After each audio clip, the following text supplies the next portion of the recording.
Apparition étrange, bruit terrifiant et maladie inexplicable. C'est ce qui est arrivé au mangaka Masaki Nakamaya et c'est ce qui a mis en péril sa carrière de mangaka. Aujourd'hui dans Mangaka Story, on va pas parler de l'histoire d'un mangaka depuis son jeune âge jusqu'à son évolution, on va retracer son histoire. Non, on va parler de l'histoire de Masaki Nakayama, une histoire qui mêle surnaturel, tragédie et vie professionnelle compliquée. On se remet un petit peu dans le contexte. On est un petit peu avant le Covid et notre poteau Masaki, qui est le mangaka à l'origine de PTSD Radio, va annoncer soudainement qu'il vient de se mettre en retrait par rapport à la publication du manga, en laissant toutes ses œuvres en suspens à la suite d'une succession d'événements plus étranges les uns que les autres. C'est comme ça qu'il définit sa situation. Pour commencer, il faut savoir que le style de l'auteur, son style à lui de manga, c'est les mangas d'horreur. PTSD Radio, c'est un manga qui raconte des histoires entre des fantômes, des monstres et toutes les légendes urbaines classiques que tu peux retrouver au Japon. Donc c'est une histoire étrange et l'auteur déjà il baigne dans ce milieu-là en fait. Il dessine hyper bien, c'est hyper graphique et là tu vois des images déjà de l'œuvre et tu captes déjà un peu le style de l'auteur en termes de dessin. C'est une œuvre qui frôle bien sûr avec la folie, une folie que son auteur aura lui-même frôlé de peu. Il dira plus tard qu'il aura frôlé la mort à plusieurs reprises et que la situation qu'il a vécue, il va la retranscrire dans son manga d'horreur. C'est-à-dire que ce qu'il a vécu, les tragédies qu'il a vécues, il va les remettre dans son manga d'horreur en mode il est en train de vivre un manga d'horreur en IRL le poteau. Bon, comment tout ça a commencé? Faut savoir que notre frérot Masaki, il a envie de changer de bureau pour continuer la réalisation de son manga PTSD Radio dans de bonnes conditions avec tous ses assistants. Donc il décide de louer un bâtiment pour l'aménager en bureau et il travaille avec son équipe sur son manga phare mais aussi d'autres projets de manga. Et en plus il se dit ça tombe bien parce que ce bâtiment va lui permettre de se loger dans son lieu de travail et ça c'est ultra pratique. C'est une méthode qui est souvent faite au Japon, beaucoup de mangaka, ça arrive, dorment dans leur lieu de travail parce que à la fois c'est pratique parce que t'as pas tous les trajets à faire le matin et la nuit en aller-retour de chez toi jusqu'à ton lieu de travail, ce qui peut être fatigant alors que le métier l'est déjà aussi. Et donc pour ces raisons-là, il décide de louer un appartement et ça se passe du coup très très bien. Voilà, il loue son petit appart et il se dit quoi, bon, qui dit nouvel appart, dit nouvel endroit, je vais aller visiter le quartier, on va voir ce qui se dit. Et il commence à sortir, bon, il fait sa petite balade et là, premier détail qui va le surprendre, pendant sa balade dans le quartier, il découvre un torii brisé. Le torii, je sais pas si tu connais, c'est, tu sais, la structure hyper connue rouge là que tu vois souvent à l'entrée des temples, etc. Et là, il retrouve ce torii brisé. Pour les plus superstitieux, et même au Japon, il y a une certaine histoire avec ça, au niveau des Japonais, un torii brisé a une certaine signification qu'on verra un petit peu plus tard. Mais bon, notre Masaki, il voit ça, il calcule pas trop, tu vois, il est content, il a eu son nouveau local, il est en train de se balader dans le Japon. Et surtout que, bon, autant nous, tu vois, on voit un torii brisé, on peut se dire, ouais, c'est chelou. Au Japon, bon, c'est connu, c'est répandu. Du coup, le poteau, il calcule pas en fait, il continue sa petite balade tranquillement. Le quartier a l'air sympa et ce n'est qu'un peu plus tard, alors qu'il a repris sa vie de mangaka classique dans son nouveau local, que des phénomènes inquiétants vont vraiment commencer à se produire dans le bâtiment. Ça commence tout simplement par des lumières qui s'allument et qui s'éteignent, sans raison apparente. Donc lui, il se dit, bon, petit phénomène technique, tranquille. Mais il va notifier que le plus inquiétant va commencer à se produire de manière croissante. Il y a de plus en plus de grincements étranges qui se font entendre dans le local. Et quelque chose qui est vraiment compliqué, c'est l'odeur. Il y a une odeur d'égout qui se propage partout dans le local. Lui et ses assistants, ils ne comprennent pas. Ils se disent, wesh, bizarre. Ils vont essayer de trouver l'origine de l'odeur. Donc ils partent en investigation, ils vérifient les canalisations, les infiltrations d'eau, ils regardent et ils ne trouvent pas l'origine de cette putain d'odeur. Il expliquera plus tard qu'elle est restée inexpliquée pendant 6 ans. Il y a eu presque 6 ans, 6 années, je sais pas si t'arrives à capter, il y a eu quasiment 6 années sans que ce phénomène puisse être expliqué. Well ou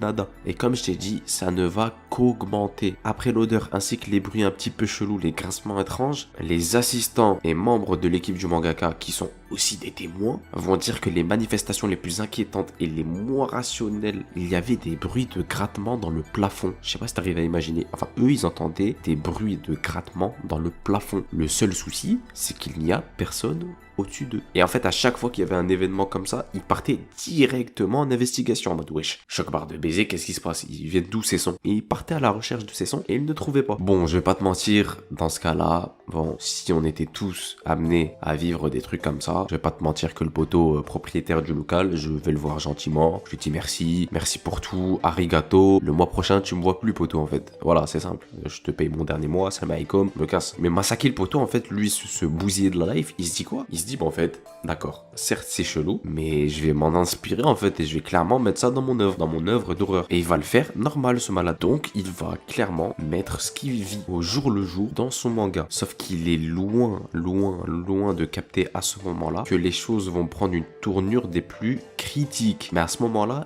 il ne le sait pas encore. Toujours dans le témoignage de l'équipe de mangaka autour de Masaki, ils disent avoir vu des ombres apparaître un petit peu partout dans le bâtiment. Ça semblait les entourer, les observer. Il y a certains membres de l'équipe qui ont même essayé de s'approcher de ces ombres, mais bon, quelques jours plus tard, ils ont soit fini par démissionner, soit ils sont tombés malades, donc très compliqué. Et après des années de calvaire, et suite à un contentieux avec le propriétaire des lieux pour un quiproquo de loyer, frérot, tu m'étonnes qu'il y avait un quiproquo de loyer, hein. T'es mal et dingueries qui ramassait. Notre Masaki se dit, bon, classe, c'est fini, je me casse. Je quitte ces locaux maudits. Ciao. Et certes, l'équipe a vu des trucs, ils ont vécu des événements paranormaux, mais Masaki, lui, il vivait là-bas en fait. Donc pendant, 5 ans, il a vécu le truc en direct live. Et il relate tout ça dans le tome 5 et 6 de son œuvre. Il se sentait épié toutes les nuits, il voyait des apparitions de visages dans les miroirs, des ombres rampantes dans les escaliers, bref. Mais s'il y avait bien un truc qui semblait pas bouger, c'était le son de sortir du plafond tous les soirs alors qu'il n'y avait pas de voisin au-dessus. Et peut-être 5 ans après, en fait, notre Masaki se dit, mais en fait, et si c'était à cause du tori brisé que j'avais vu au tout début? Parce que le tori, c'est un peu le symbole du passage vers le monde des esprits. Du coup, bah, vu qu'il est brisé, les esprits chez nous, dans le monde réel, bref, on dirait une histoire d'un shonen classique, j'ai envie de me fumer, c'est le synopsis de Yu Hakusho en fait. Et il se dit mais en fait et si ça c'était en rapport avec les apparitions, tu vois, en fait il a une révélation, il se dit mais en fait et si c'était à cause de ça? Et si? Mais lui il s'en fout, il se dit bon, enfin j'en ai marre de toutes ces conneries,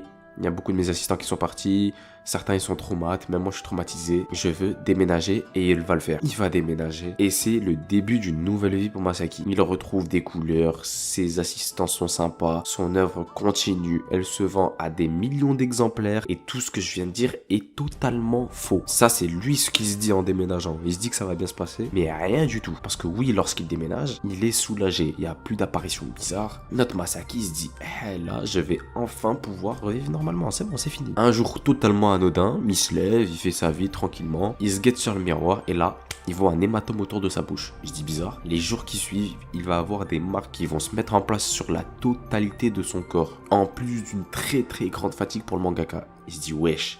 Bizarre tout ça. Il va à l'hôpital et bon, le verdict, il tomba très rapidement. Masaki Nakayama, il fut diagnostiqué d'une affection médicale rare, connue sous le nom de purpura thrombopénique immunologique. Théma le blaze de zinzin. Ça consiste en quoi en fait sa maladie? C'est que son taux de plaquettes sanguines était devenu drastiquement bas, ce qui conduisait son corps à faire coaguler son propre sang. Et ça veut dire quoi? Ça veut dire qu'à la moindre petite blessure, ces petites éraflures, ça peut causer une hémorragie incontrôlable. Notre Masaki, il fut contraint de passer plusieurs mois à l'hôpital afin de recevoir le traitement à sa maladie. Et même lui, il est choc-barre. Cette maladie-là, le purpura non à l'infini, là, normalement, c'est une pathologie, tu sais, qui se guérit, elle est bénigne. Or, dans le cas de Masaki, vu qu'elle a été accompagnée d'hémorragie critique, c'est considéré comme un facteur aggravant et que ça peut vraiment mettre en jeu le pronostic vital des patients. Il faut savoir qu'au sein de cette maladie-là, toujours, 50 à 80% des décès liés, ça résulte pas d'une hémorragie que tu as dans le corps, dans le ventre. Non, c'est vraiment, ça résulte en majorité d'une hémorragie intracérébrale.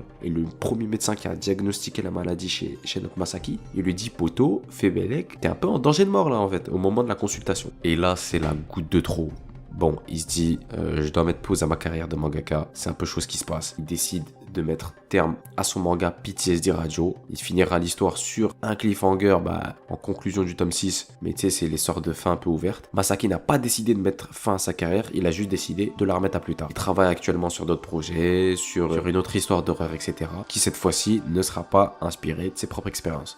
Tu l'as capté. Notre auteur va se faire vraiment discret et va se réfugier au nord de la ville de Sapporo, à Hokkaido. Il continuera de publier d'autres travaux, mais à un rythme beaucoup plus léger et soutenable. Et il faut savoir que c'est vraiment pas une décision facile, parce que au Japon, et surtout dans le milieu des mangaka, beaucoup de mangaka font passer leur carrière avant leur santé. C'est connu, tout le monde le sait. Mais notre Masaki, quand même, malgré tout ça, il a décidé de mettre fin à ça. Ou du moins de la retarder et de la mettre de côté pendant un petit moment. C'est vraiment, je pense, pour montrer la gravité de sa situation. C'est vraiment pour montrer que le poteau était clairement dans le mal. Et donc notre Masaki préféré va continuer à lâcher ses petites œuvres dans un rythme soutenu. Et ses histoires paranormales seront bien derrière lui, du moins de ce que l'on sait. Et alors j'ai une question à te poser, toi qui regardes la vidéo. L'histoire que je vais te raconter, qu'est-ce que c'est? Parce que beaucoup de personnes se posent la question. Est-ce vraiment arrivé ce qui s'est passé? Est-ce que Masaki a vraiment vécu tout ça? Est-ce qu'il a vraiment vécu tous ces événements paranormaux? Est-ce que c'était un coup marketing? Parce que oui, son œuvre PTSD Radio, c'était pas non plus le phénomène d'horreur, succès international, non. Est-ce que c'était un coup marketing pour relancer son œuvre? De dire que oui, il vit des trucs de ouf, que je vais remettre dans le manga, du coup regardez le manga. Est-ce que c'était un coup marketing? Qui, s'il est vrai, on va pas se mentir, c'est un coup marketing de génie? Ou c'était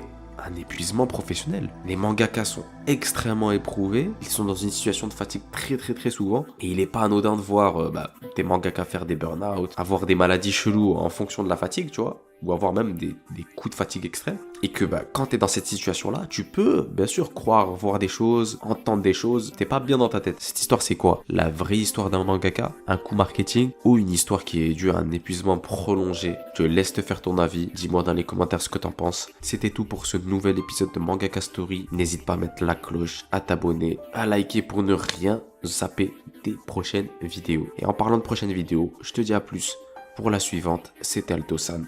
Ciao. 脅かしやがってまずい静かに開けろ